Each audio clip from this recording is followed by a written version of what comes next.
Terima kasih Anda masih setia bersama kami di 96,3 RPK FM Jakarta.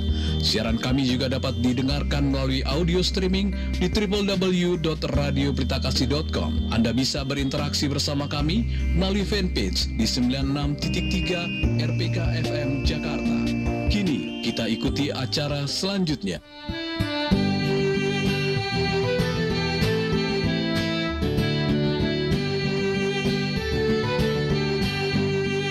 Dengan gembira bersama melangkah, kita semua menghadap Tuhan. Bertepuk tangan nyanyi sukaria, sebab besar kasih setianya. Angkatlah hati jiwa, mohon rahmat berlimpah, agar kita pun pantas berkenan kepadanya.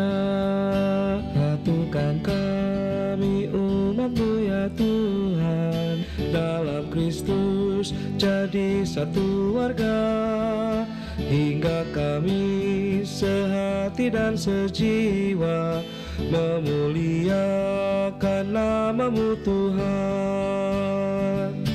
Angkatlah hati jiwa, mohon rahmat berlimpah, agar kita pun pantas berkenan kepadanya.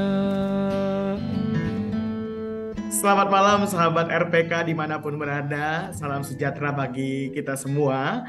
Kembali Yayasan Musik Gereja atau Yamuger on air di Radio Pelita Kasih di jadwal rutinnya, yaitu Selasa minggu kedua dan keempat, dan hari Minggu di minggu pertama dan ketiga. Talk show ini merupakan kerjasama Yamuger dengan Radio RPK 96,3 FM. Untuk itu selama 1 jam ke depan saya Putra Arliandi dari STFT Jakarta akan menemani sahabat RPK melalui program ini. Tentunya sahabat RPK juga dapat berinteraksi dalam talk show ini dengan menghubungi pesawat telepon di nomor 021 800 0444. Saya ulangi, 021 800 0444. Atau juga melalui SMS dan WhatsApp di nomor 0815 1800 444. Serta melalui live streaming di YouTube RPK FM 96,30. Dan di dalamnya Ibu Bapak sahabat RPK dapat menulis tanggapan ataupun pertanyaan di kolom komentar. Nah, sebagaimana yang sudah diinfokan sebelumnya nih, malam ini talk show kita akan berjudul mengembangkan repertoar nyanyian jemaat. Jadi kalau sahabat RPK ingat di sesi yang lalu di akhir Mei kita sempat membahas tentang membangun repertoar nyanyian jemaat.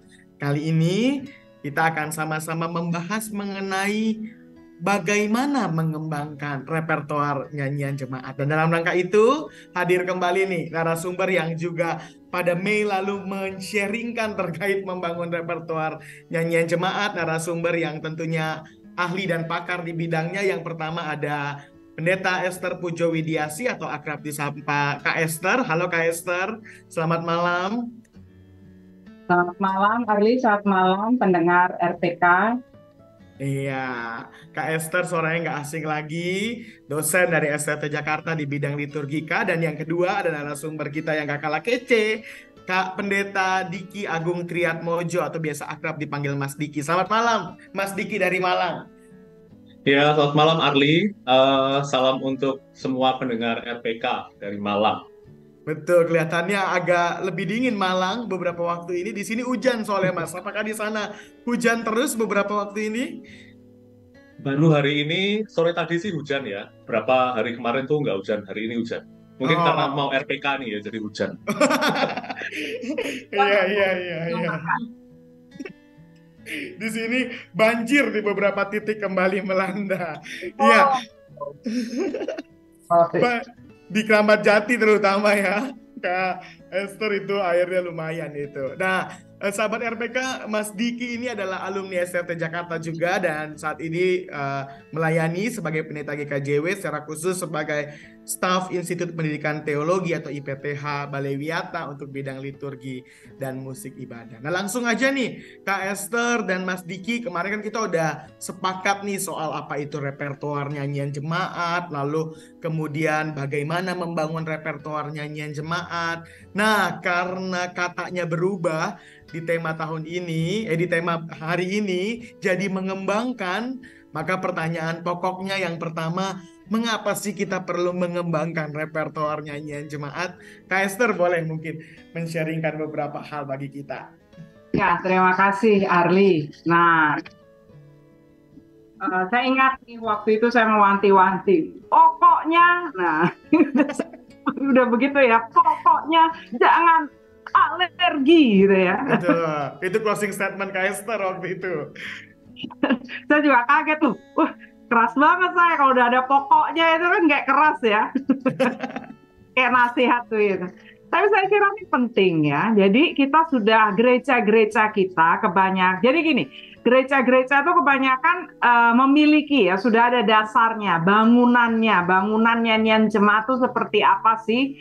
Biasanya dia ditulis bahkan dalam tata gereja ya, atau dalam dokumen resmi gerejawi lainnya. Gereja kita memakai buku nyanyian ini ya. Kebanyakan kalau gereja-gereja Protestan di Indonesia ini pakai buku terbitan Yamuger, ya kan? Nah, makanya Yamuger bisa dikatakan yayasan atau institusi yang sangat kredibel ya dalam dunia nyanyian, terutama nyanyian jemaat ya. Nah, jadi kebanyakan begitu karena apa? Sudah percaya nih teologinya, wah begitu ya, teologinya sama dengan gereja saya, misalnya begitu ya. Nah ini jadi artinya memang gereja-gereja sudah memiliki bangunan nyanyian jemaat tersebut, ya. Nah tapi ada juga sih gereja yang lebih bebas ya, membebaskan nyanyian apa saja ya. Lebih moderat begitu bahasanya. Bahasa halusnya lebih moderat begitu ya. Lebih moderat ya. Nyanyian silakan ya. Yang penting kita memuji Tuhan begitu. Nah, jadi tidak ada patokan, tidak ada fondasinya, tidak ada bangunannya yang kokoh ya. Kalau kita mau ibaratkan belantika musik ibadah itu adalah sebuah bangunan ya. Jadi tidak ada struktur dasarnya nih, fondasinya tidak ada. Apa saja bisa. Oh, tapi mungkin yang asalkan memuji Tuhan itu ya mungkin fondasinya ya, fondasi yang sangat ya fleksibel sekali ya. Mungkin jadi lebih baik sih kalau untuk bangunan seperti itu fleksibel, bagus katanya dalam menghadapi gempa. Dia bisa sana ke sini. Nah. Betul. Tapi itu gereja-gereja, kebanyakan gereja kita sudah memiliki struktur. Nah ini dia, kalau strukturnya terlalu kaku, akibatnya juga, umat juga bingung ya. Ini kira-kira saya mau menyanyi ini disalahkan ya. Saya suka nyanyian itu, saya mau ingin ya nyanyian ini ada dalam ibadah kita, nggak boleh gitu ya. Karena itu nggak sesuai dengan belum, ini padahal belum diselidiki ya nyanyiannya ya, baru saja itu nyanyian pop rohani gitu, udah langsung nggak boleh, nggak sesuai dengan teologi gereja kita gitu. Buka jadi ini yang seringkali justru menjadi kendala ya, umat untuk menyanyi, menyampaikan ekspresi hatinya kepada Allah. Tetapi juga kekakuan ini justru membatasi firman Allah yang kita percaya juga ada hadir dalam nyanyian-nyanyian yang khususnya nyanyian yang mengekspresikan kekristenan itu ya, jiwa kekristenan juga saya kira mengekspresikan firman Allah. Ya, bahkan ada juga loh ayat-ayat Alkitabnya kan ya dalam nyanyian tersebut. Begitu ini dari saya. Mungkin Mas Diki bisa memberikan pendapat lain. Monggo. Boleh Mas Diki, monggo. Iya, ini berangkat dari pengalaman gitu ya di jemaat gitu. Saya kira saya berangkat dari itu Arli. Bahwa nyanyian jemaat itu punya dua karakter gitu ya. Pertama singable gitu, dia melodinya mudah untuk dinyanyikan, dan yang kedua itu memorable. Jadi syairnya itu juga bisa merasuk, itu artinya untuk dihayati. Nah, untuk hal yang kedua ini, yang memorable ini memang saya pernah sedikit meneliti begitu ya, di beberapa gereja begitu memang ada orang-orang tertentu dan usia-usia tertentu itu yang mengatakan, katakanlah begini, kalau aku menyanyikan nyanyian dari buku nyanyian begitu ya, ada beberapa nyanyian itu yang bahasanya itu kuno dan itu sulit banget untuk dihayati gitu. Jadi kenapa aku lebih in gitu, lebih suka dengan syair-syair nyanyian pop rohani, karena itu mudah untuk dicerna gitu. Itu mudah mengena sekali untuk penghayatan iman gitu ya. Jadi dari pengalaman yang ada di gereja ini, pengalaman umat ini, saya jadi ingat apa yang dikatakan oleh seorang pakar liturgi, Ruth Cedak gitu, bahwa mengembangkan repertoar nyanyian jemaat itu penting. Mulai dari hymns sampai dengan Christian contemporary songs, itu dalam rangka umat itu bisa berpartisipasi dengan baik dalam menyanyi. Itu jadi kayak ngedorong gitu, mendorong partisipasi umat. Jadi semua orang bisa menyanyi, dan artinya dari sini sedikit kita menyimpulkan bahwa masing-masing karakter usia itu ternyata juga punya penghayatan tersendiri begitu ya dalam menghayati sebuah syair gitu dari nyanyian. Sekalipun sebenarnya dalam penelitian lain yang pernah saya lakukan juga, misalnya sebutkanlah kaum muda ini juga oke dengan buku-buku nyanyian, sedangkan yang katakanlah generasi baby boomers dan yang kita katakan tuh yang lebih senior sebenarnya juga oke gitu dengan nyanyian pop rohani itu gitu. Tapi memang seperti yang disampaikan Kak Esther, seringkali memang di gereja pada akhirnya ada semacam kanon di dalam kanon gitu ya. Jadi ini nggak sesuai dengan teologi kita begitu ya, nggak sesuai dengan karakter gereja kita. Yang nyanyian yang identik dengan pop itu nggak sesuai dengan karakter gereja kita, padahal di kutub yang berlawanan sekarang band itu lebih disukai gitu, berkembang menjamur di gereja itu kan juga pop juga. Ini terjadi semacam dualisme gitu. Oke, menarik Mas Diki mengungkapkan soal partisipasi, dan Kak Esther sebenarnya mengungkapkan bahwa ada semangat ekumenitas di balik itu ya, di balik kata mengembangkan itu. Nah, makin menarik lagi nanti segmen-segmen selanjutnya. Untuk itu sahabat RPK, kami akan kembali lagi setelah break berikut ini. Sahabat RPK, begitu banyak cerita dan kisah yang mengagumkan terjadi dari mereka yang telah mengikuti perjalanan ziarah rohani ke Israel. Kini, kesempatan itu datang untuk Anda nikmati dengan mengikuti Holy Land Classing Pilgrim selama 13 hari mulai dari Mesir, Israel, Jordan, dan Petra bersama Pastor Jonah Chen dan Karismata Tour. Anda akan berkunjung ke destinasi pilihan di Mesir, menapaki jejak perjalanan Yesus Kristus di kota kelahirannya di Bethlehem, hingga ke Yerusalem. Keberangkatan perjalanan mulai 13 hingga 25 Oktober 2023 dengan penerbangan PP, Emirates Airlines, hotel bertaraf internasional, bus AC, dan free wifi, tiket masuk wisata, dan guide berbahasa Indonesia. Tunggu apa lagi? Segera daftarkan diri Anda sekarang juga dan dapatkan harga perjalanan yang sangat menarik dengan menghubungi Pastor Jonah Chen di nomor 0815 1341 9994 atau Pamela di nomor 0811 2476 24. Sekali lagi, Pastor Jonah Chen di nomor 0815 1341 9994 atau Pamela di nomor 0811 2476 24. Tuhan Yesus memberkati. We satisfy your soul thirst. and harmonize your life. 96.3 RPK FM.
Kembali lagi dalam program Yang Muger on air di Radio Pelita Kasih bersama saya Putra Arliandi dari STP Jakarta dan juga Kak Esther dan Mas Diki sebagai narasumber. Nah, dalam episode kali ini nih sahabat RPK, sebelum lanjut kami menyampaikan bahwa kami rindu untuk sahabat RPK dapat ikut berinteraksi, membagikan pengalaman. Jadi ada secara khusus nih ya, membagikan pengalaman mengenai bagaimana nyanyian jemaat dikembangkan, diinventarisir, atau dipilih di gereja-gereja ibu bapak saudara. Jadi ibu bapak saudara sahabat RPK dapat langsung menghubungi pesawat telepon di nomor 021 8000 444 atau melalui SMS dan WhatsApp di nomor 0815 1800 444 atau bisa juga melalui live streaming di YouTube RPK FM 9630 dengan menulis tanggapan ataupun pertanyaan di kolom komentar. Jadi kami mengundang nih ya ibu bapak saudara sahabat RPK untuk bersama berbincang dan berbagi pengalaman dong bagaimana nyanyian jemaat disusun, dikembangkan, dipilih di gereja-gereja ibu bapak saudara sekalian. Nah, sambil menunggu pengalaman sahabat RPK yang masuk nih, Kak Esther, tadi kan Kak Esther dan juga Mas Diki sudah sampaikan kenapa kita perlu mengembangkan nyanyian itu ya, ada partisipasi dan juga ada semangat ekumenitas bahwa nyanyian atau firman Tuhan itu tidak terbatas pada nyanyian-nyanyian yang sudah dibakukan oleh masing-masing gereja, tapi juga bisa dimungkinkan dari nyanyian-nyanyian lain, termasuk dari yang paling tradisional sampai yang paling kontemporer begitu ya. Nah, mungkin pertanyaan selanjutnya jadi gini Kak Esther, apa sih yang kemudian jadi patokan atau landasan kita mengembangkan nyanyian jemaat ini atau repertoar nyanyian jemaat ini? Apa hal-hal yang menjadi patokan atau titik tolak kita mengembangkan repertoar itu, Kak Esther? Ya, baik. Terima kasih Arli. Nah, ini sebetulnya juga berhubungan ya dengan pertanyaan mengapa kok kita perlu mengembangkannya. Satu, saya kira karena budaya kita juga terus berkembang. Ya, apalagi sekarang kan negara kita sangat mendorong pengakuan akan kebinekaan. Ya, tidak ada satu suku yang paling utama atau yang paling penting atau yang harusnya mendominir Indonesia ini. Ya, jadi semangat kebinekaan ini kan perlu kita juga miliki di gereja. Kita harus akui bahwa gereja kita anggotanya terdiri dari berbagai budaya ya. Dari GKJ ya, Arli. Nah, katanya GKJ ini kan gereja Jawa, ya, Iya, gereja betul. Jawa, gerejanya Wong Jowo, ya. Tapi ternyata di anggota gereja GKJ di Pangkalan Jati sini, wah ada yang dari Nias, banyak yang dari Nias. Ada dari Poso, ada juga dari Batak Toba, ya. Nah, jadi beragam sekali, ya. Dan orang Jawanya juga lahir di Jakarta, di mana kemajemukan ini menjadi makanan sehari-hari. Nah, jadi artinya mengapa kok kita perlu mengembangkan repertoar kita, tidak hanya ini nyanyian yang sudah saya bisa nih, ini saja nyanyiannya, ya. Tapi kita perlu mengembangkan, dan bagaimana kita bisa mengembangkannya adalah dengan kita mengakui kebinekaan. Pertama, ya, kebinekaan dalam hal budaya ini berarti mendorong kita juga untuk memilih nyanyian-nyanyian dari yang berdasarkan apa istilahnya, ya, ciri khas atau cita rasa musik tradisional, atau bahkan musik tradisional suku di Indonesia, ya. Itu. Tapi kan budaya itu juga bukan cuma budaya suku toh, ya kan, gitu ya kira ya. Betul. Oleh karena itu ada juga dalam buku Kidung Keesaan ini ada juga nyanyian-nyanyian dari budaya yang bukan Indonesia, ya. Budaya, ada nyanyian dari India, ada nyanyian dari Tiongkok, ya, ada nyanyian juga dari Sri Lanka, saya kira. Ini berbagai budaya itu, ya, dengan musik tradisional mereka, atau paling tidak musik yang dikarang atau lagu atau melodi yang dikarang menurut elemen menggunakan elemen-elemen musik tradisional, ya, budaya lain. Nah, tapi juga budaya pop, budaya populer, ya, yang sedang populer sekarang apa sih? K-pop. Tapi saya nggak tahu, sepertinya belum ada, ya. Belum ada, belum, Kak. Menarik tuh kalau ada, Kak.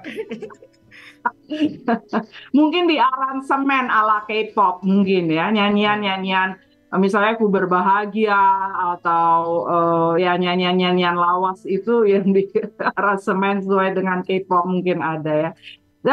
Tapi budaya populer juga bukan K-pop saja, ya. Misalnya campur sari.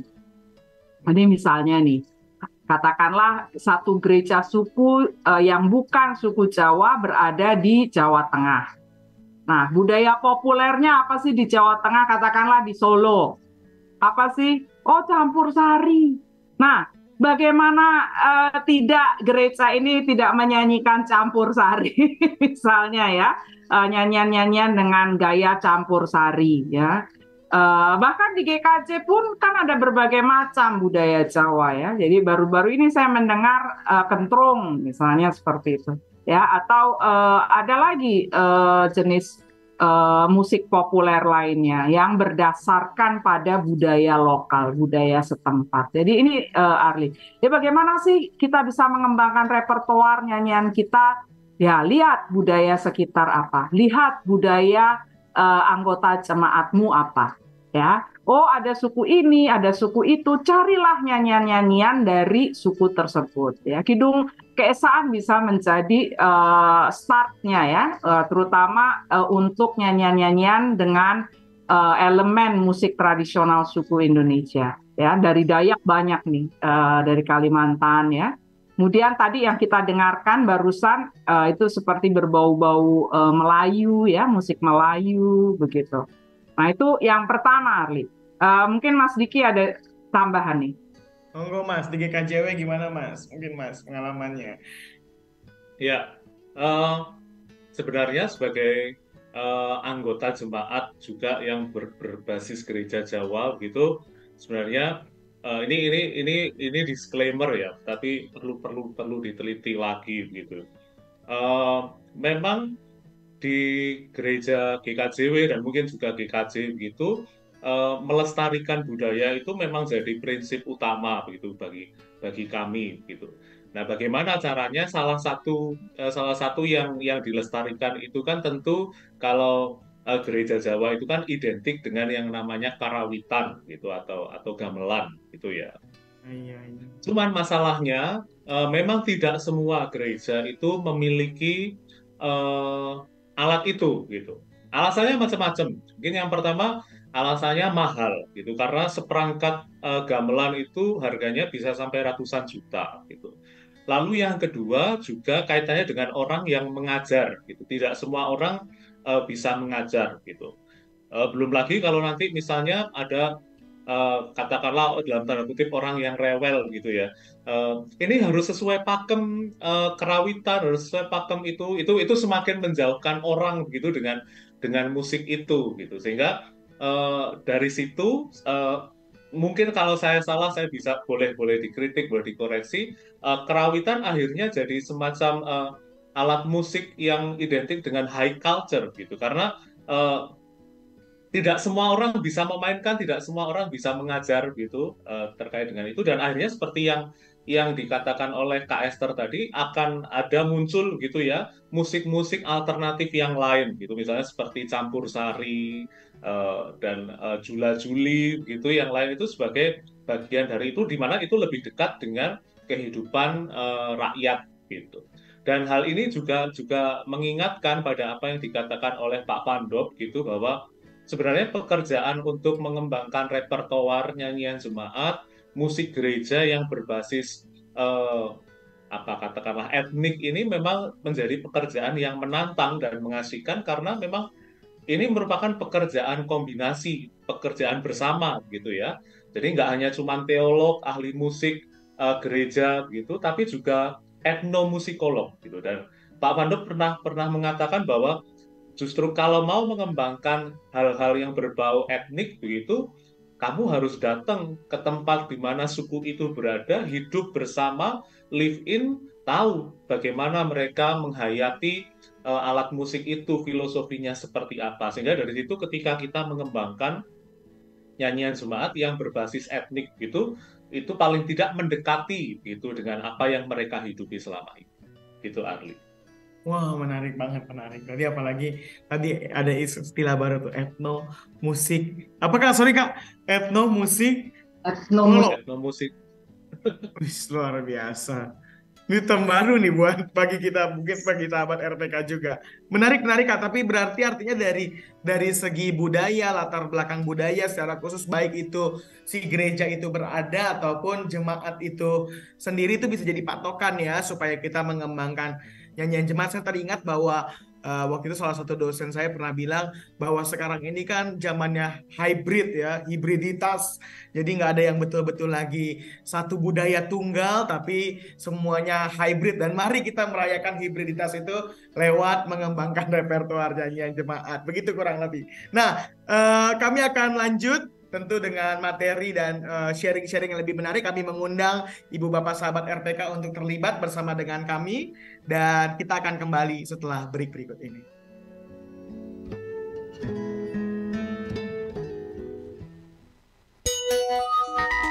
Jam di studio kami menunjukkan pukul 19 lebih 30 menit waktu Indonesia Barat.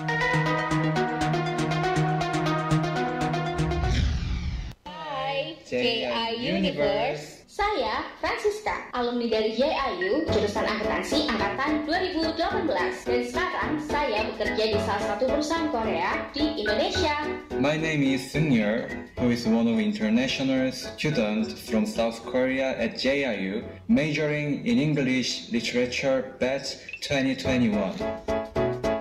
Jakarta International University adalah kampus internasional yang didirikan oleh profesional dan pengusaha dari Korea dan Indonesia, serta profesor dan dosen dari negara Korea, Indonesia, Jepang, dan Amerika Serikat yang mengajar dengan sepenuh hati. Dengan pilihan 6 program studi, yaitu Teknologi Informasi, Sistem Informasi, Desain Komunikasi Visual, Akuntansi, Sastra Inggris, dan Sastra Jepang. Dapatkan juga penawaran beasiswa yang menarik. Eits, tapi kuota terbatas ya. Dan yang paling seru, ada program pertukaran mahasiswa ke luar negeri dan dukungan dari JIU dan Perguruan Tinggi Korea Selatan, serta beberapa negara lainnya. Lokasinya di Kota Deltamas, Cikarang Pusat, Kabupaten Bekasi, Jawa Barat. Biar jelas dan kalau mau daftar, langsung aja ke 0811 9911 725 atau kunjungi websitenya di jiu.ac.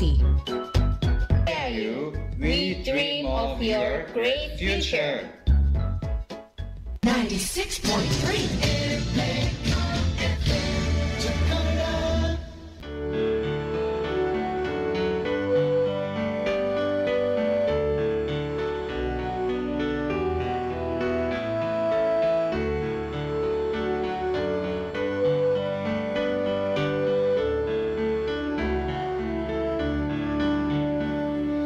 Yesus sayang padaku, Alkitab mengajarku, walau ku kecil lemah, aku ini miliknya. Yesus Tuhanku sayang padaku. Itu firman-Nya di dalam Alkitab. Yesus sayang padaku, Dia mati bagiku, dosaku dihapusnya, surga pun terbukalah. Yesus Tuhanku sayang padaku.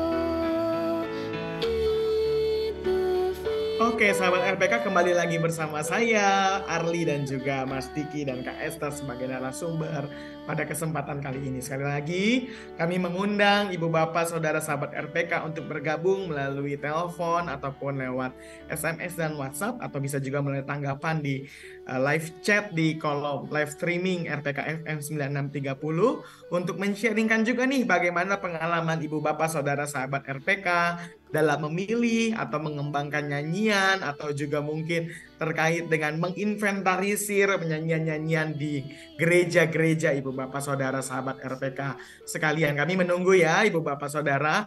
Nah, tadi Kak Esther dan Mas Diki sudah menyinggung soal bagaimana nyanyian jemaat dapat dikembangkan, repertoar nyanyian jemaat dapat dikembangkan berdasarkan lokalitas budaya, lokalitas ataupun hibriditas gitu ya. Baik karena gereja itu ada di satu tempat tertentu misalnya, atau karena gereja tersebut juga memuat berbagai orang-orang dari berbagai latar belakang yang ada. Nah, tapi kan bicara soal hibriditas bukan cuma soal bicara budaya nih ya, Mas Diki dan Kak Esther. Di dalam gereja juga ada generasi yang berbagai macam rupa gitu. Nah, kira-kira bisa nggak sih ini jadi patokan kita atau dasar bagi kita untuk mengembangkan repertoar nyanyian jemaat? Mas Diki mungkin boleh dong sharing terkait hal ini. Ya, terima kasih Arli. Usia gitu ya, utamanya gitu.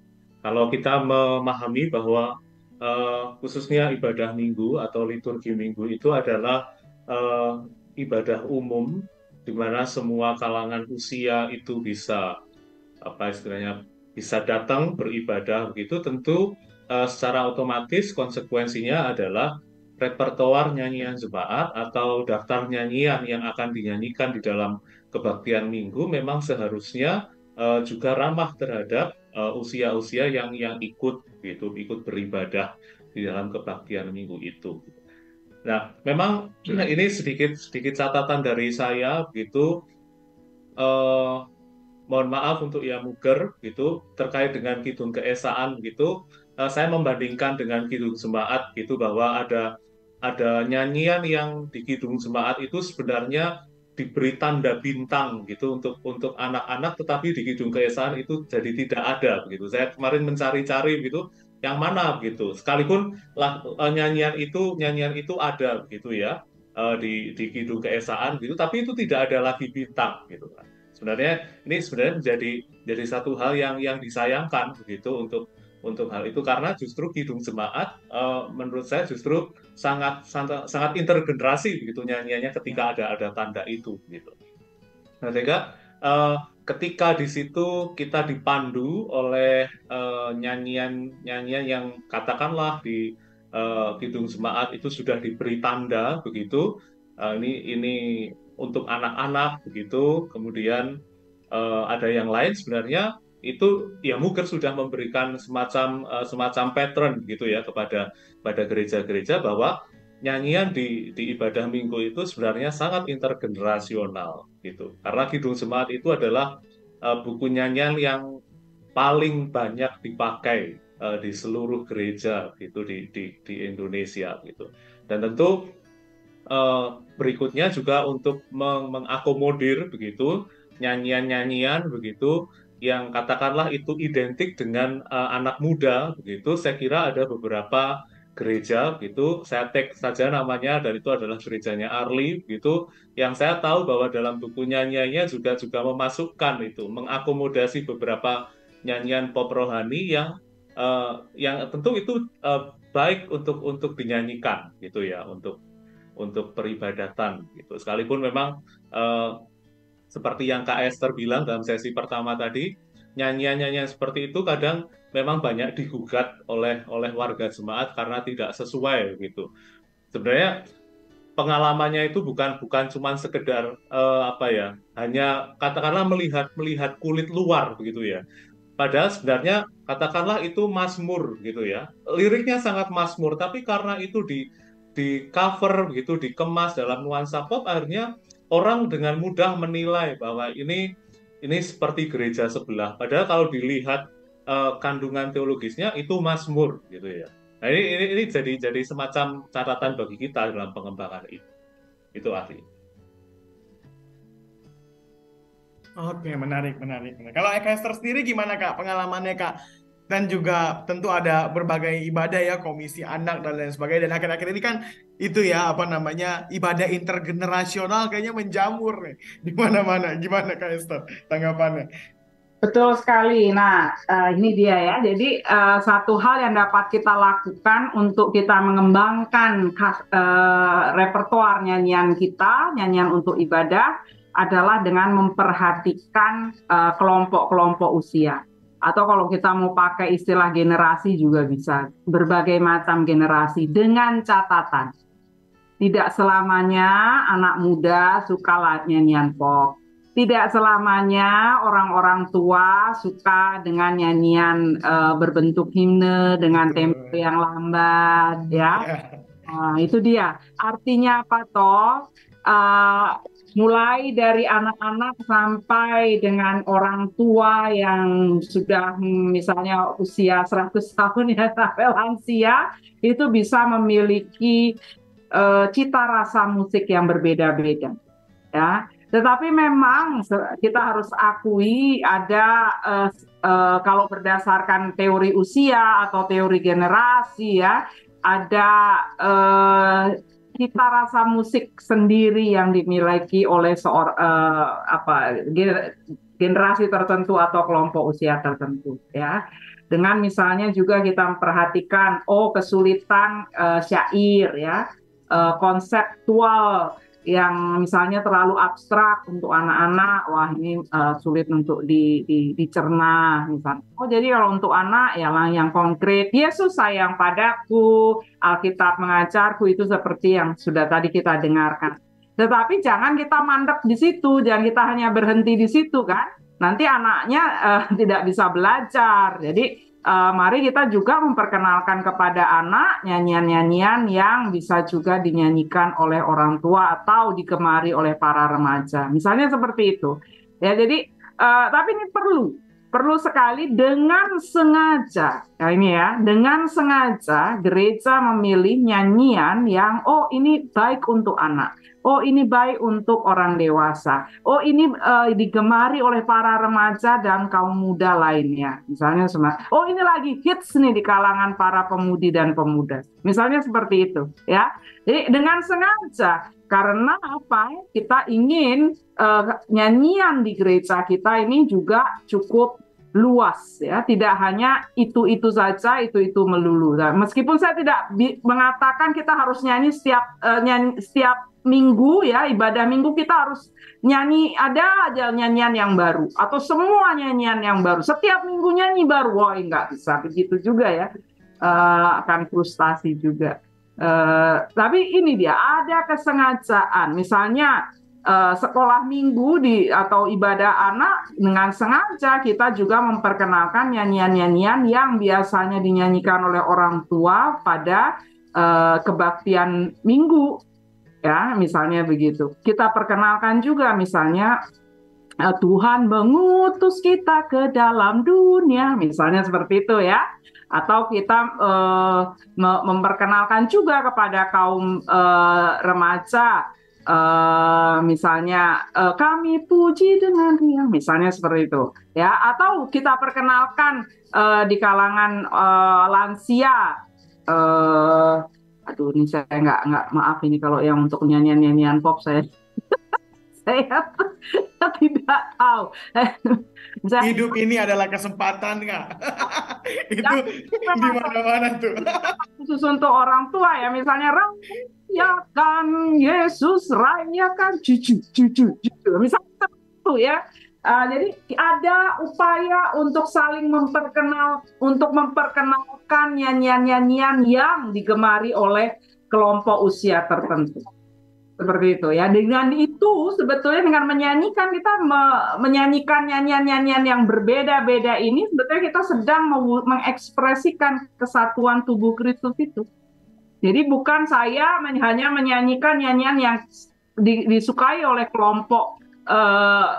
kelompokku saja, tidak, tapi saya mau belajar dari nyanyian yang digemari oleh orang lain.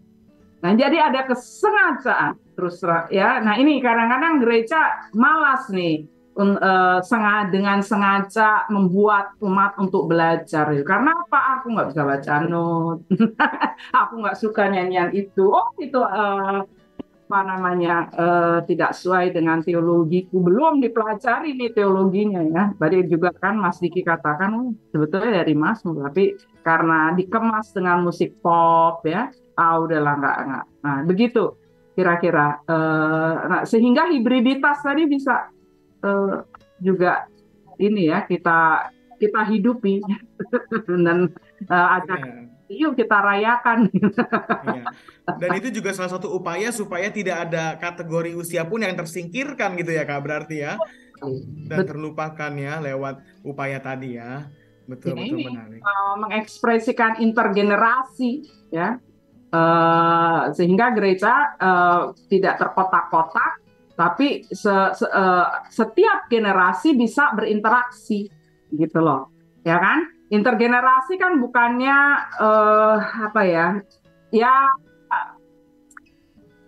saya bisa mentolerir nyanyian A, tapi saya tidak mau menyanyikan, misalnya gitu. Betul.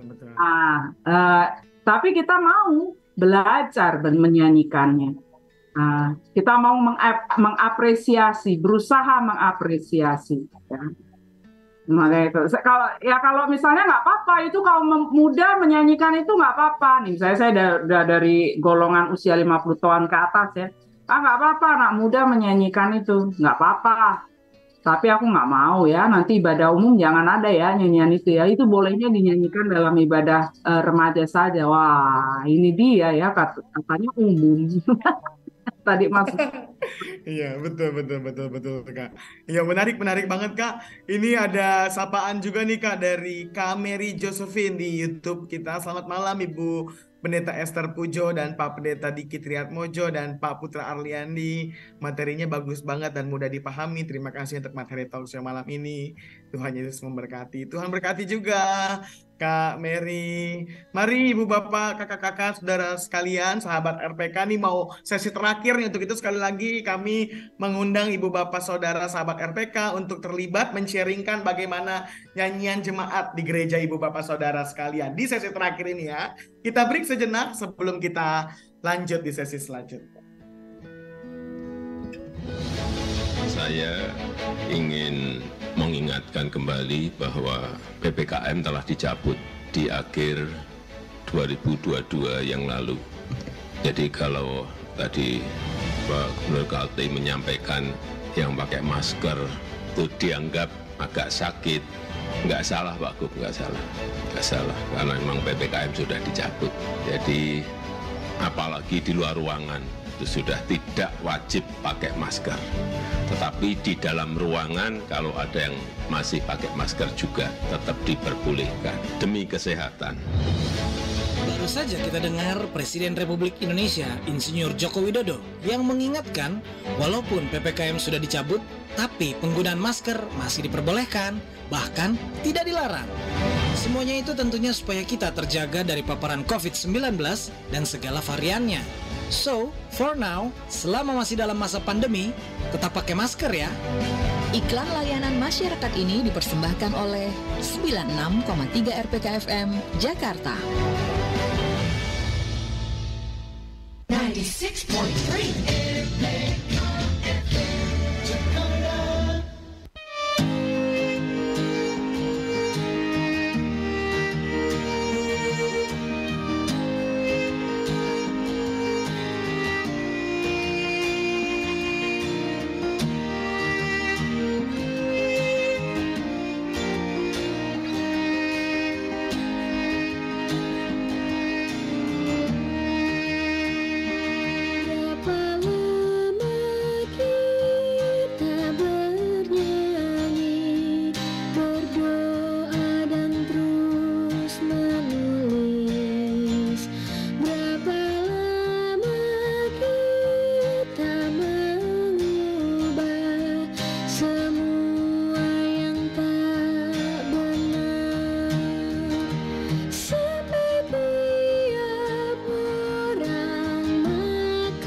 RPK FM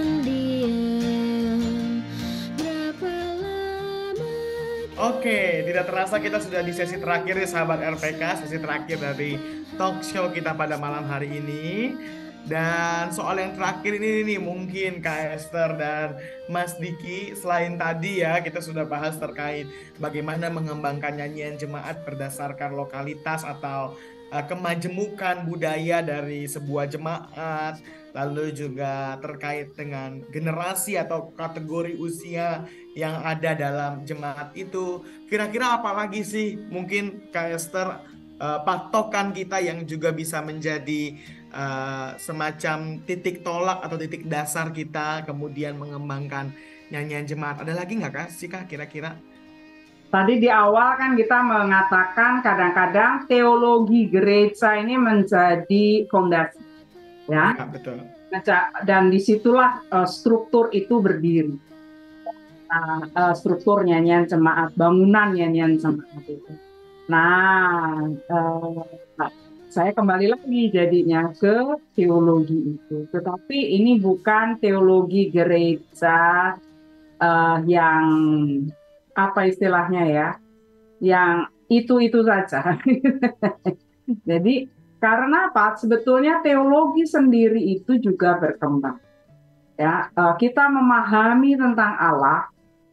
Penyataan diri Allah ini juga ternyata terus saja bisa kita alami, bisa kita lihat lebih luas lagi ternyata dari hanya oh ini doktrin Trinitas misalnya ya, doktrin-doktrin tradisional. Saya tidak mengatakan bahwa ya, kalau begitu sudah kita tidak perlu belajar lagi ajaran-ajaran gereja yang tradisional itu, ya, bukan itu maksud saya.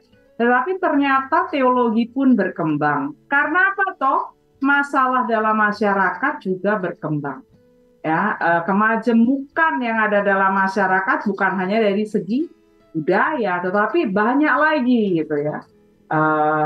Dan masalahnya juga beragam. Sekarang yang kita sedang hadapi adalah misalnya masalah lingkungan hidup, masalah ekologi, ya. Nah, jadi apa sih sebetulnya yang harus kita lakukan? Bagaimana sebetulnya firman Allah, sabda Allah ini ternyata kan mengenai ekologi, ya. Nah, itu ternyata berkembang terus, ya. Teologi itu berkembang. Nah, sehingga satu hal yang perlu kita juga benar-benar perhatikan adalah ketika kita menyanyikan,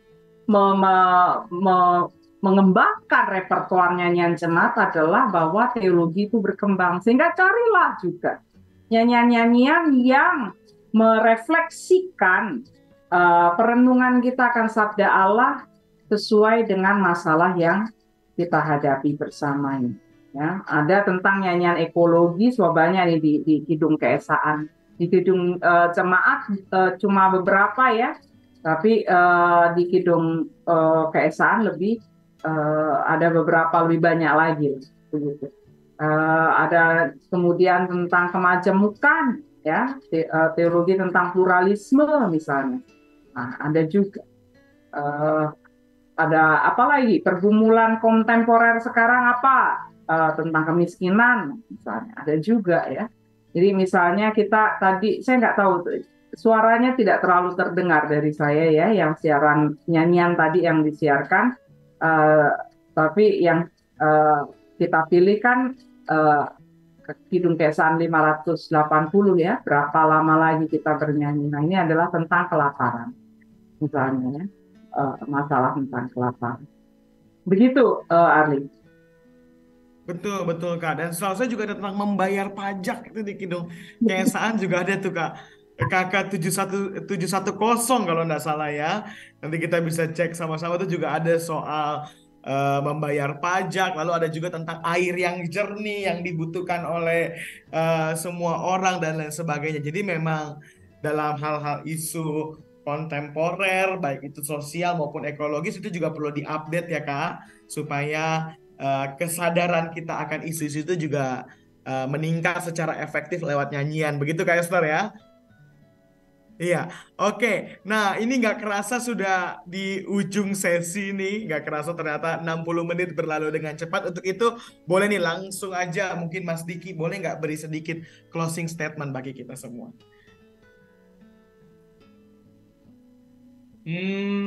Apa ya? Closing statement-nya sebenarnya bangunlah ibadah yang betul-betul ramah begitu terhadap semua generasi gitu ya, dari segi nyanyian dan juga cara bernyanyi menurut saya. Itu Arli. Thank you Mas Diki. Kak Esther ada tambahan?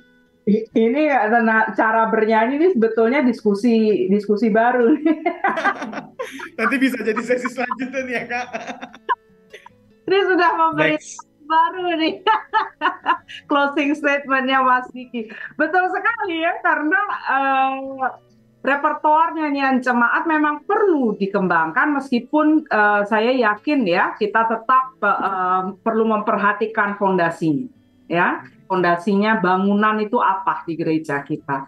Tetapi dari fondasi yang kuat ini juga jangan kaku. Kuat berarti bukan kaku, tapi mungkin kuat bisa lentur ya, untuk mengembangkan jenis nyanyian, jenis musiknya, ya, jenis juga isi syairnya kita kembangkan. Jadi selama ini kan kita sudah bicara mengenai isi syair dan jenis lagu, ya, lagu musiknya itu.